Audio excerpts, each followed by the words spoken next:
नमस्कार दोस्तों, मैं मिल्टन कुमार अपने YouTube चैनल मिल्टन्स थ्योरी पे आपका स्वागत करता हूँ। ये चैनल बेसिकली उन स्टूडेंटों के लिए मैंने डेडिकेट किया है जो अपने एग्ज़ाम की प्रिपरेशन को करना चाहते हैं और उनको ये नहीं पता है कि स्टार्ट कहाँ से किया जाए, उनका सिलेबस क्या है और उनके अपने सिलेबस को किस तरीके से पढ़ना है, और पढ़ना है तो किस तरीके से, ऐसे क्या क्या क्वेश्चन इंपॉर्टेंट है जिनको पढ़ के वो एग्ज़ाम में आ सकते हैं और या आने वाले हैं। हम बेसिकली रूप से जब भी किसी एग्जाम की प्रिपरेशन करते हैं तो हमारे पास जो जनरल्स हैं जो कि गवर्नमेंट में, जब हम गवर्नमेंट की प्रिपरेशन करते हैं, जैसे लाइक एसएससी की तैयारी करते हैं, बीपीएससी करते हैं, यूपीएससी करते हैं, पीसीएस करते हैं, कोई झारखंड वाला की तैयारी कर रहे हैं, अगर हम किसी एमपीपीएससी की तैयारी कर रहे हैं, राजस्थान पीएससी की बात कर रहे हैं या फिर उत्तराखंड पीएससी की बात करते हैं, तो जनरली इन सारे पेपर में क्या देखा जाता है कि हमारे पास जो सिलेबस है वो काफ़ी लिमिटेड है। ऐसा नहीं है कि सिलेबस हमारे पास कोई बहुत दूर का है या हमें सिलेबस नोन नहीं है। हमारा सिलेबस हमसे नोन होता है, लेकिन फिर भी क्या होता है कि बहुत सारे लड़के इस एग्ज़ाम के प्रिपरेशन के लिए बैठते हैं लेकिन वो एग्ज़ाम को क्वालिफाई नहीं कर पाते हैं। इसका मेन रीज़न क्या है? क्या वो पढ़ते नहीं है? नहीं, ऐसा नहीं है कि वो पढ़ते नहीं है। अगर किसी एग्जाम में 5 लाख, 6 लाख, 8 लाख, 10 लाख लड़के बैठ रहे हैं और उसमें से केवल 30,000, 40,000 का सिर्फ प्री में सिलेक्शन हो रहा है, तो इसका मतलब है कि कहीं ना कहीं कुछ ना कुछ तो कुछ कमी आ रह गई है उन लड़कों की तैयारी में, जिसकी वजह से उनका प्री नहीं क्लियर हो रहा है। तो हम इस चैनल पे ये बताएंगे कि चीज़ें, आपका सिलेबस क्या है किसी भी चीज़ का, और हमारा मेन सब्जेक्ट क्या है कि उन मेन सब्जेक्ट्स को हम कैसे पढ़ें कि हम जब चीज़ों को आगे बढ़ सके और एक लंबे समय तक याद किया जा सके।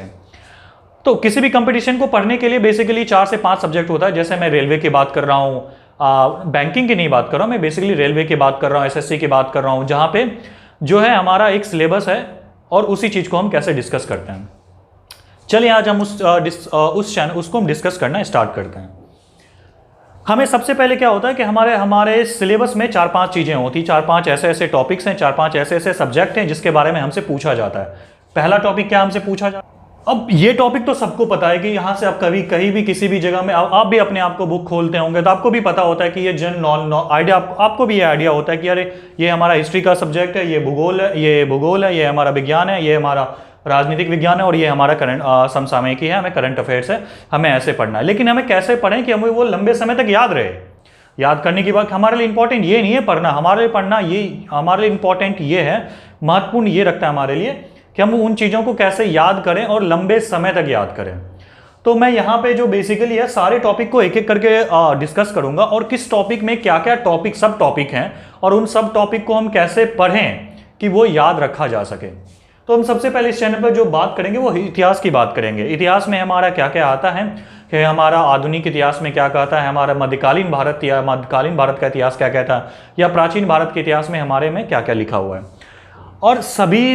ऐसा तो नहीं है कि क्या अब ये पूछा जाता है कि कई बार सर हमें ये नहीं पता होता है कि सर कौन सा सिलेबस कितना आ रहा है, किस टॉपिक से कितना पढ़ना है, कौन सा सिलेबस कितना आ रहा है, तो इसके बारे में भी हमें यहाँ पे जानकारी चाहिए होगी। तो ये मैं सारा जो जानकारी है वो आपको मैं धीरे धीरे इस चैनल के माध्यम से मैं आपको देता जाऊँगा। तो इसलिए मैं आपसे रिक्वेस्ट करूँगा जो इस चैनल पर नए हैं कृपया इस चैनल को लाइक करें, सब्सक्राइब करें और इस चैनल को अंत तक इस वीडियो को देखते चलें,